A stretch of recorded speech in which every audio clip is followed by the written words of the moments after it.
Under the frigid night, ruthless thugs stormed a lone wooden cabin, knives and clubs in hand, ready to crush a 78-year-old man. They sneered, calling him a useless old fool, thinking robbing him would be child's play, but they had no idea. They'd just poked a hornet's nest. This old man was a SEAL Team 6 veteran, a shadow of death who once struck terror on battlefields. What happens when rats face a predator? This is a story of retribution and compassion in the dark. Join us to witness it in the enveloping darkness of Montana's remote outskirts, where endless forests stretched under starless skies. The air bit with icy mist. Rugged dirt roads led to a weathered wooden cabin isolated at the valley's end. Cell signals flickered weakly, leaving only the wind's howl through pines and the cry of owls in the night.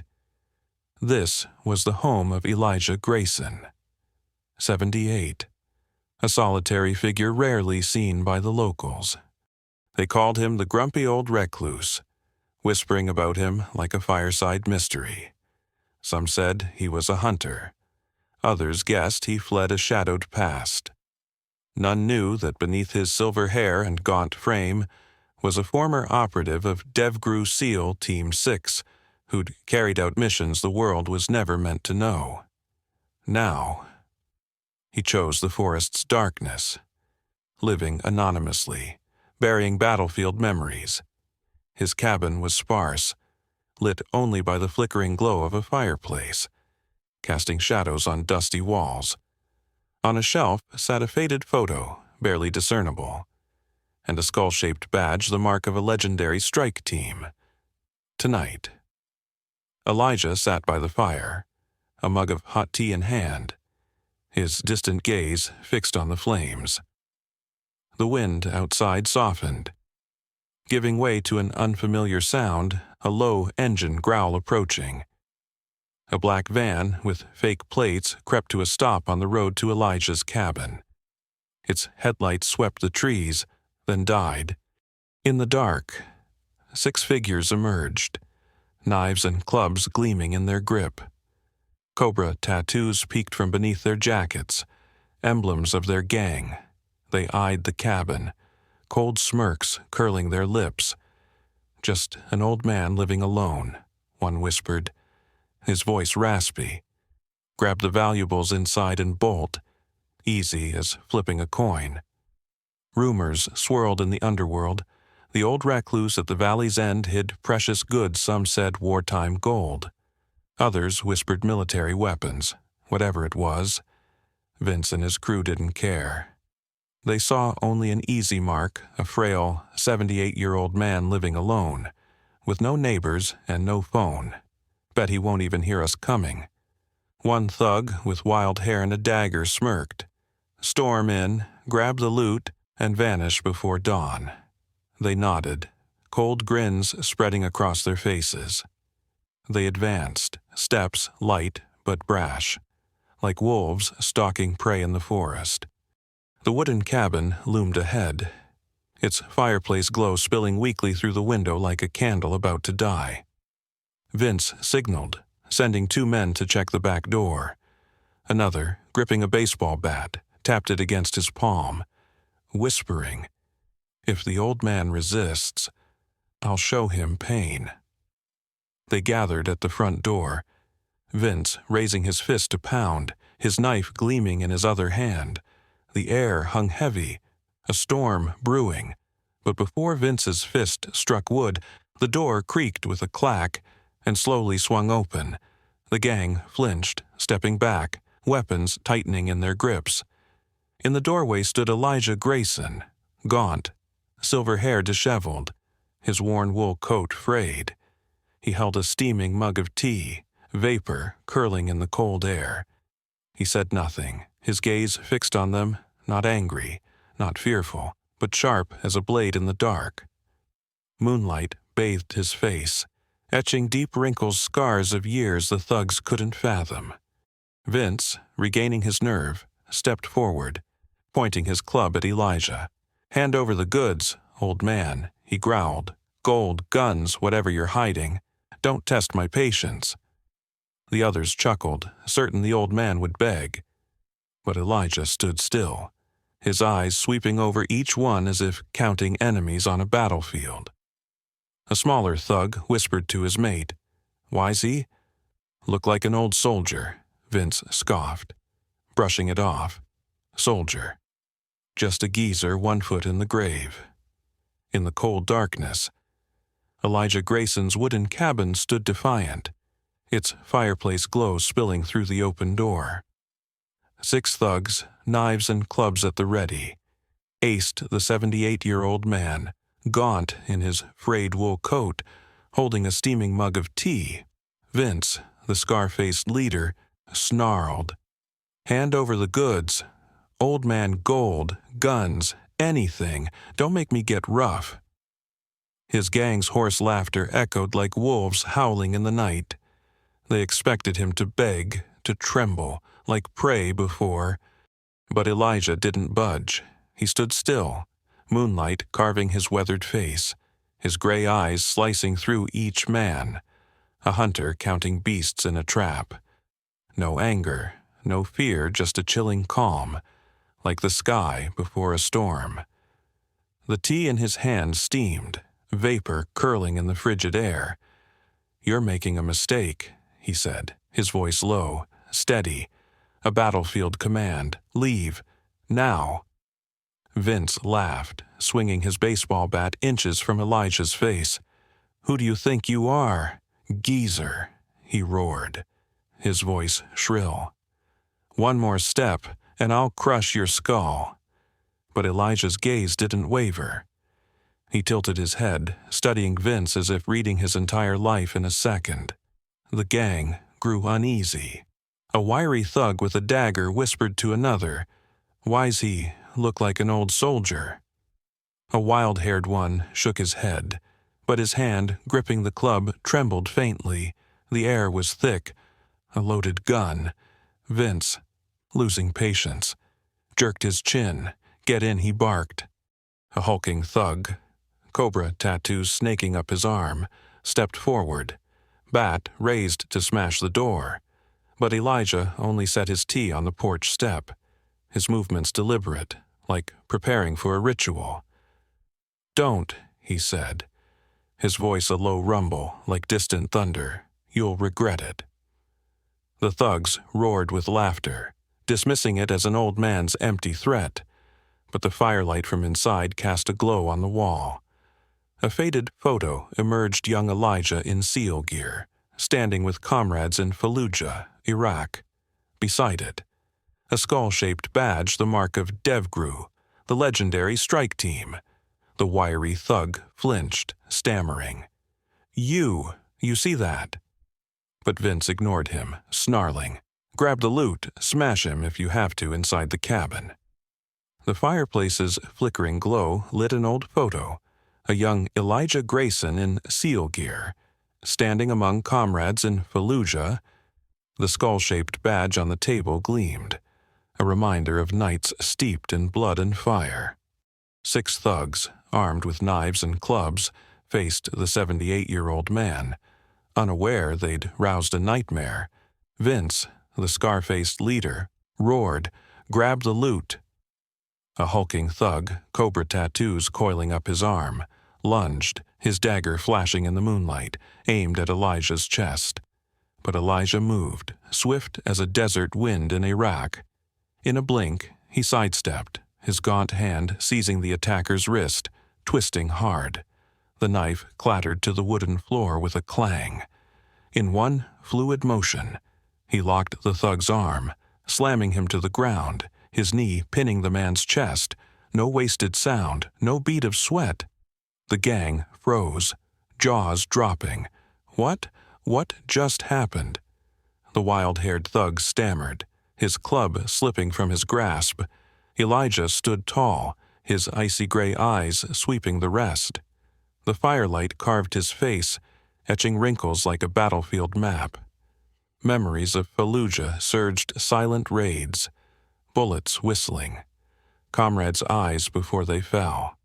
He was no longer the reclusive old man. He was a DevGru warrior who'd once obliterated enemy units in the dark. "Leave," he said, his voice a low growl like a gun being cocked. "There's still time."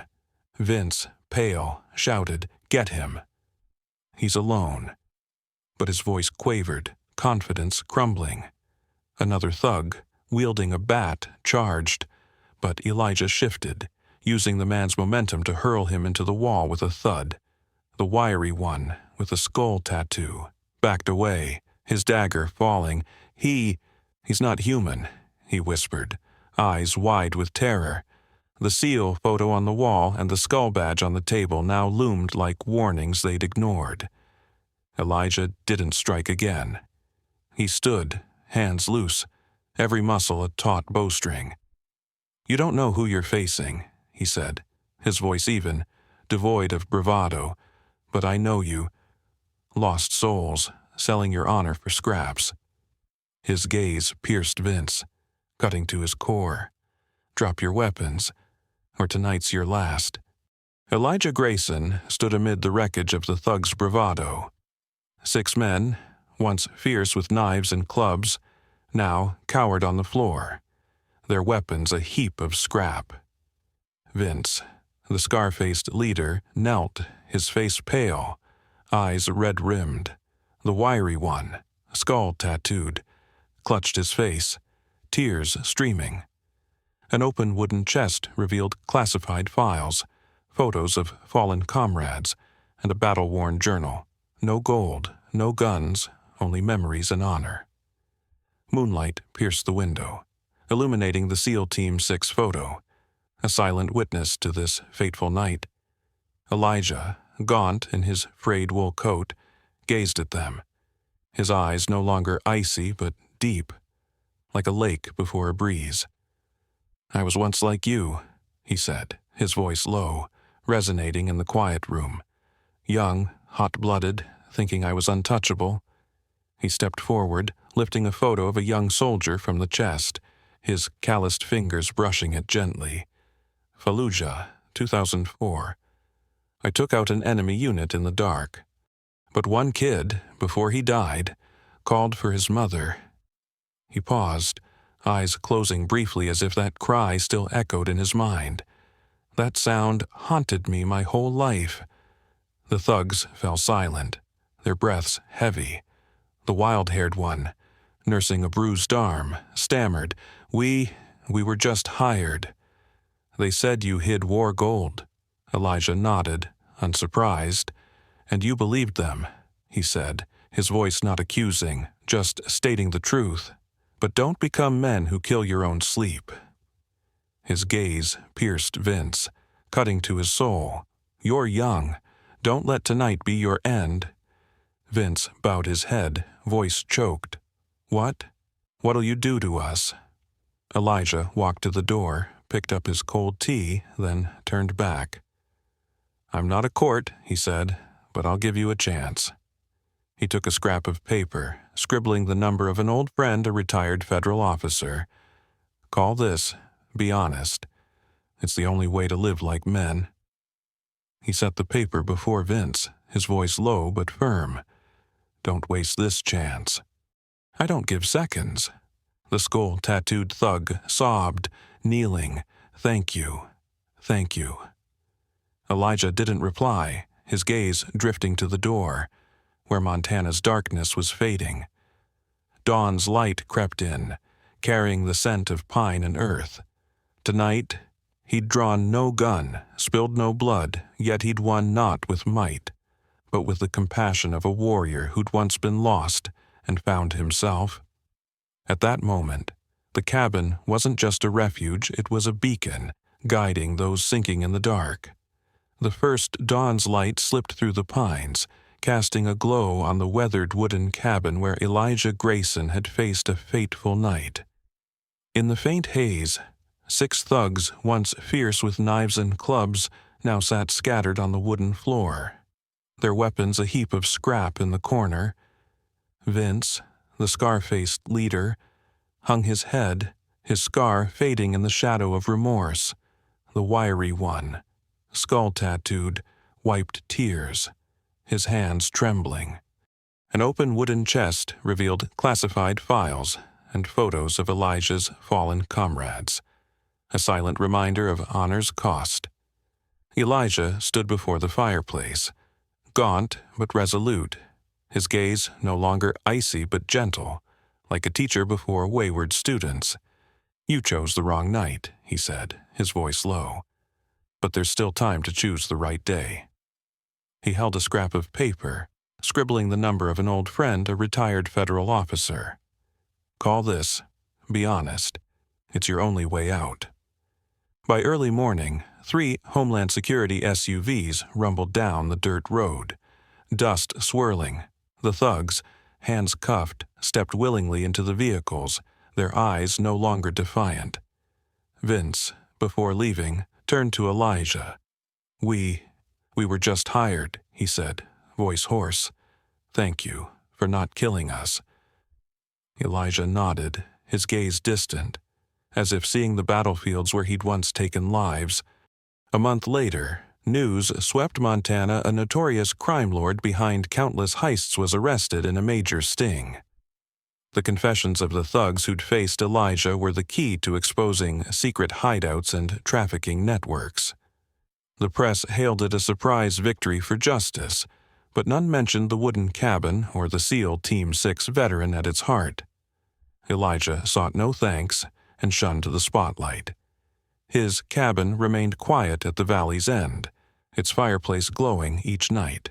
Yet, weekly, a crate of food arrived at the local reform center, signed from one who was lost.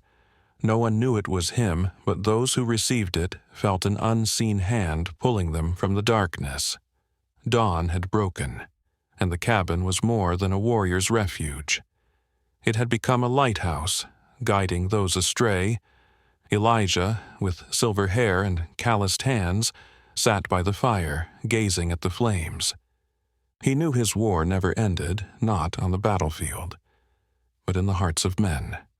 Under the fiery red dusk, Elijah Grayson's wooden cabin stood quietly at the end of the dirt road, a lighthouse amid Montana's endless pines. After that fateful night when thugs faced the SEAL Team 6 veteran, the small town around the valley whispered of him no longer the grumpy recluse, but a living legend. Yet Elijah lived as before, silently, by his fireplace, with photos of comrades and a battle journal. He sought no glory, only the peace war had stolen. One afternoon, a soft knock broke the stillness.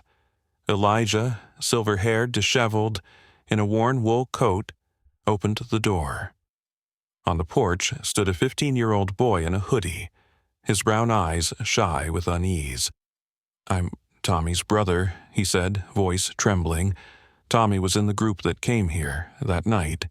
He said you gave him a chance." Elijah met his gaze, his eyes gentle yet deep, like a lake reflecting the past.